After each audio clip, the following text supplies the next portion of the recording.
High, welcome back to my channel. तर आज आहे डिनरमध्ये पावभाजीचा बेत। तर सगळ्यात आधी मी ज्या काही आपल्याला पावभाजीसाठी भाज्या लागणार आहेत त्या एकत्र काढून घेते, जेणेकरून एखाद दुसरी विसरली जाणार नाही। तर इथे मी घेतलेला आहे फ्लावर, टोमॅटो, शिमला मिरची, बीट, हिरवे वाटाणे, कोथिंबीर, कांदा आणि बटाटे। तर सगळ्या भाज्या ज्या आहेत त्या आधी स्वच्छ एकदा धुवून घेते, मग पटपट काम करायला सोपं जाईल। तर एकदा दोनदा स्वच्छ असं पाण्याने धुवून घेते, थोडंसं भाज्या ज्या आहेत त्या नितळत ठेवते।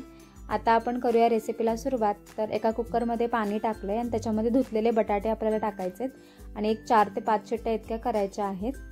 त्यानंतर आपल्याला करायचं आहे चॉपिंगचं काम।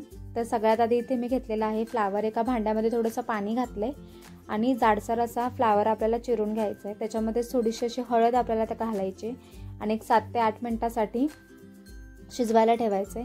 वेगळं सेपरेट शिजवायचे, कारण मग तो फ्लावरचा वास जो आहे तो अख्ख्या पावभाजीमध्ये उतरणार नाही आणि एक वेगळाच स्मेल येतो। इथे कुकरच्या शिट्ट्या देखील होत आहेत। इथे फ्लावर आपला शिजत आलाय, सो आपण आता गॅस जो आहे तो बंद करून घेऊ।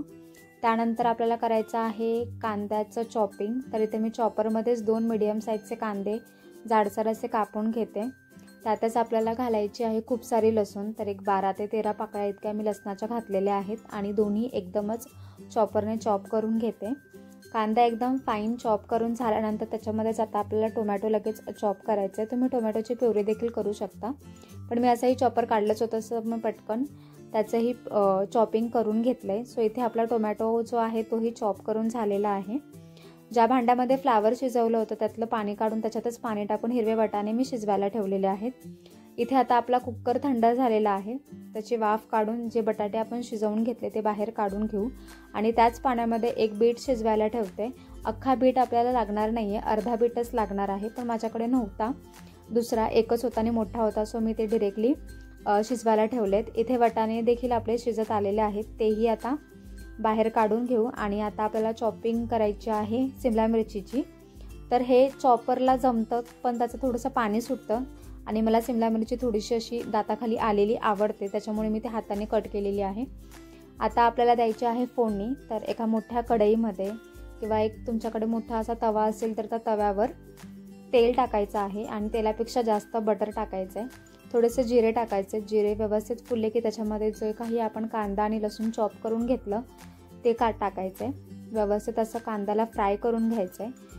नंतर गॅस जो आहे तो आपल्याला लो करायचा आहे आणि आता सगळ्या भाज्या ॲड करायच्या आहेत। तर सगळ्यात आधी इथे मी टाकते बटाटा, थोडासा जाडसर असा हातानेच कुस्करून। त्याच्यानंतर बीट 1 ते 1.5 चमचा इतकं खिसून मी टाकलेलं आहे। त्याच्यामध्येच ॲड करायचे आता शिमला मिरची, त्यानंतर इथे मी टाकलेला आहे टोमॅटो आणि त्यानंतर शिजवलेली फ्लावर आणि हिरवे वाटाणे आणि मसाल्यांमध्ये 2 चमचे इतकं काश्मीरी लाल मिरची पावडर टाकते। तुम्ही लाल तिखटही टाकू शकता।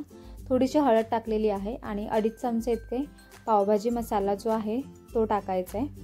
खूप सारी कोथिंबीर बारीक चिरून घेतलेली आहे ती त्याच्यामध्ये टाकायची आणि आता सर्व मसाले आणि सर्व भाज्या ज्या आहेत त्या व्यवस्थित अशा मिक्स करून घ्यायचे।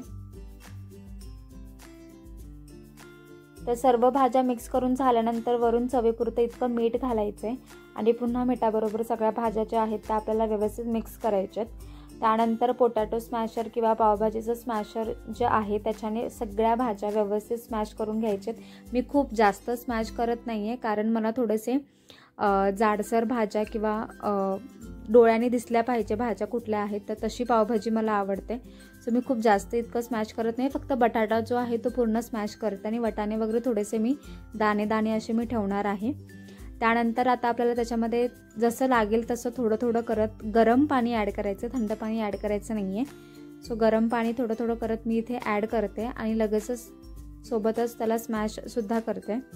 तर इथे तुम्ही बघू शकता पावभाजी थोडीशी घट्टच वाटते, त्याच्यामुळे मी अजून थोडंसं स्मॅश करून घेते आणि पुन्हा मी थोडंसं गरम पाणी जे आहे ते वरून ॲड करणार आहे। तर थोडंसं इथे मी पाणी अजून टाकलेलं आहे।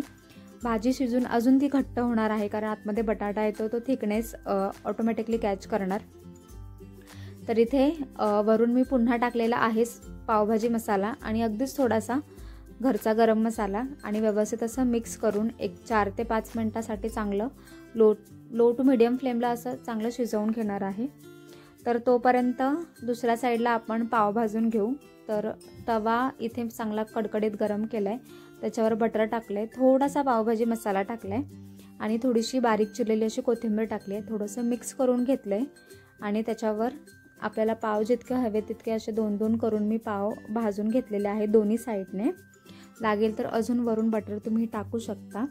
तर इथे आपला पाव जो आहे तोही व्यवस्थित असा भाजून झालेला आहे. त्यालाही आता आपण बाहेर काढून घेऊ. भाजी देखील आपली व्यवस्थित शिजलेली आहे. लो फ्लेमलाच आता वरून पुन्हा थोडंसं बटर टाकते आणि व्यवस्थित असं भाजीबरोबर त्याला एकदा मिक्स करून घेते. तर डिनर हा रेडी झालेला आहे. मस्त पावभाजी रेडी झालेली आहे. मस्त घरभर वास येतोय. तर आजचा व्हिडिओ आवडला असेल तर कॉमेंट बॉक्समध्ये कळवा. सोबतच चॅनलला जर नव्याने व्हिजिट करत असाल तर चॅनलला देखील सबस्क्राईब करा.